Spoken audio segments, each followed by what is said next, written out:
Alright, so welcome to this day's lecture about Kubernetes. In this part of the training we are going through the deployments. We'll then look into config maps and secrets, and also try to cover jobs. In the last part of the training we have looked into replica sets. In replica sets, or in the context of replica sets, we have seen that there is an additional layer of management, of control, compared to pods. Today's lesson is about deployments.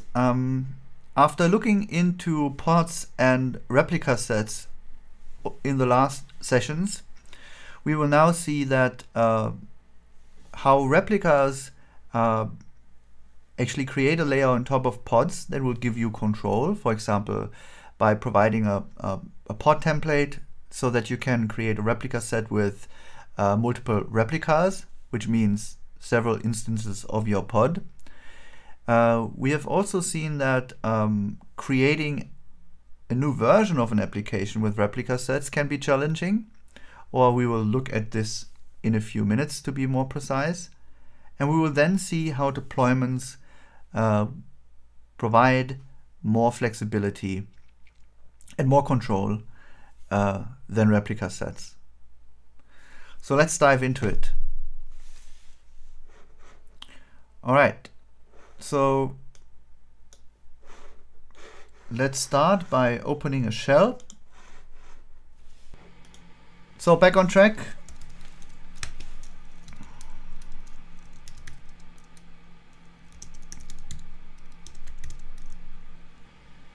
All right, so in this section we are looking into creating a deployment, but I think we should maybe do a preliminary step, which is think about the problem that replica sets have.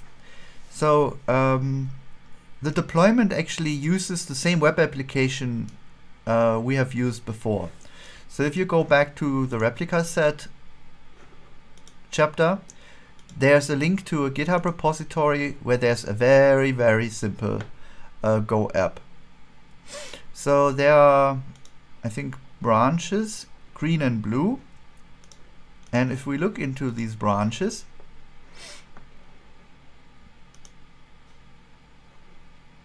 though I created branches to illustrate that they are different versions of the application code.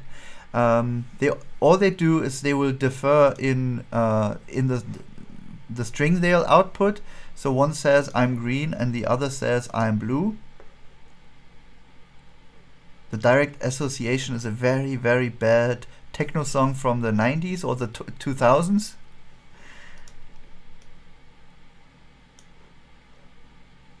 All right. So obviously, if you create an application and you want to have a setting, you probably use a configuration value so that you don't have two versions of the code. But the purpose here is to illustrate you have two versions of your application code. So assume that the difference in your code could be arbitrarily complex. And subsequently, on Docker Hub, there are two different versions of the application wrapped as container images. So let me look into my repositories.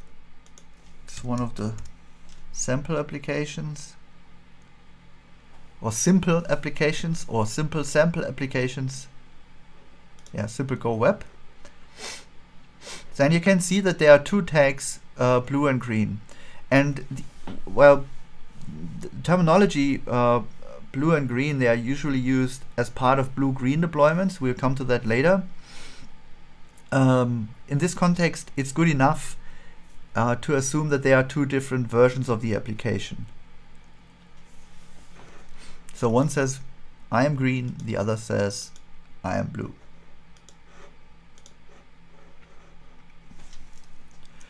So in this example with the replica set, we refer to the container image with the version 1.0.0.0, which it says funny but stupid or something like that. So it's nothing about green or blue. In the last lecture, we've created the replica set. And after the replica set, we've created the service. And after the service, we've created an ingress. So just for you to remember, we have a replica set that, that represents a web application. So it generates a number of pods, each of which opens a port, let's say 8080. Now you have 3 pods with 3 ports, and you have one endpoint, which would be your URL. So how do you map your incoming URL to your pod instances or to your pods? By using a service. By default, a service is a layer 4 load balancer. So it has its own IP address. The incoming request will then be load balanced across your pods. I'd assume that the default behavior would be a simple round robin strategy. Depending on the service implementation, this could be configurable. All right, so we've then seen that if you want to access your application from the outside, you also need to create an ingress. So before we dive into the deployment, let's recreate that situation where we have a replica set and an ingress and a service. So which would be kubectl apply a replica set.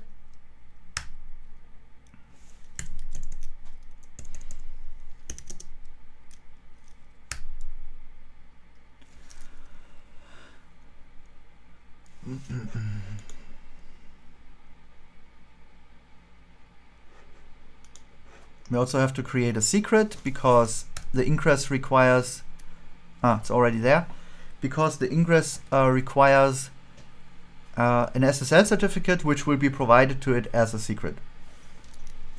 All right, so we've created the replica set.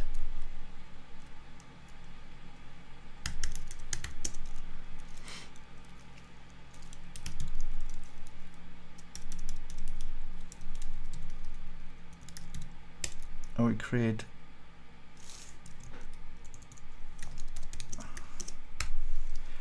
the service. That was already there.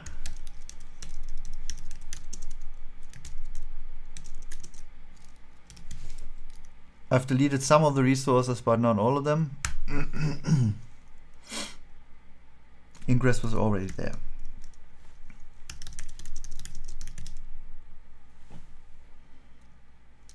All right, so we have here replicas, 4 replicas. I have personally, I have an alias which is just K. So if you do alias, grab K, it basically says kubectl. I also have some other abbreviations so that I don't have to type that much, but I'm trying to avoid using them here. Yeah.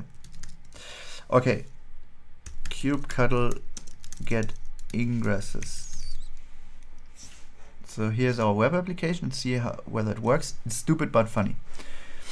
So now we have 4 web applications, and we would like to create a new deployment of the application. Not a Kubernetes deployment because we're using replica sets here, obviously, but we want to deploy a new version of the application. So now my question to you, Philips, because we have 2 Philips here, is how would you do that? What is your first idea? Yes, I'm listening. No idea? So 2 branches in Git and subsequently 2 container images on Docker Hub.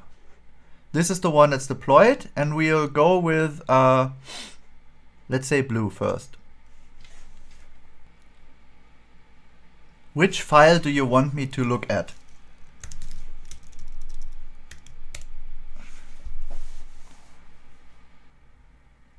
Any idea? Where do you create the pod in this example? Come on, give it a guess. No answer is no option.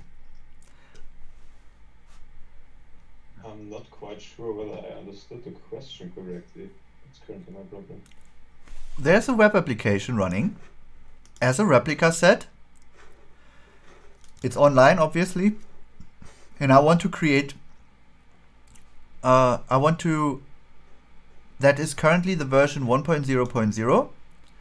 And I want to change the version to the version called blue. How would I do that? So you mean from the Docker place?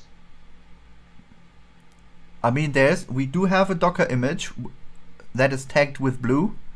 And I'm asking, which of these files do I have to modify? Do I have to look into to change the application that is running in the Kubernetes? Which resource do I have to modify? Pod YAML, I'd say. Nope.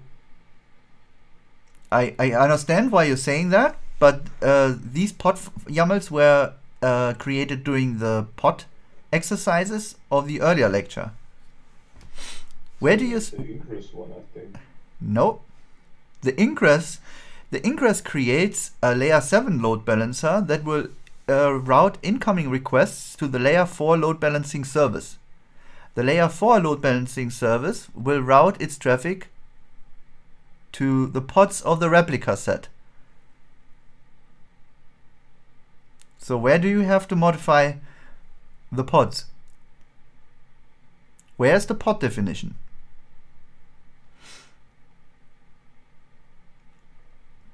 There's only one answer left.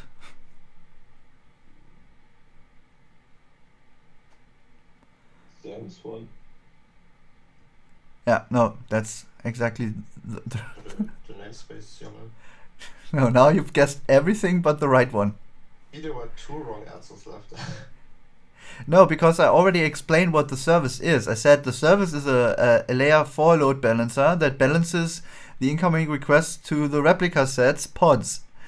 So it's not the purpose of the service. All the service object does is to ensure that the load balancing on layer 4 works. All the ingress does is to ensure that the incoming request will be routed to the service. We've looked into, in the past lecture, we've looked into how the service object actually works. So for example, if you kubectl get services, you can see that there's this service. So let's describe it. And then you can see what this thing actually contains as information.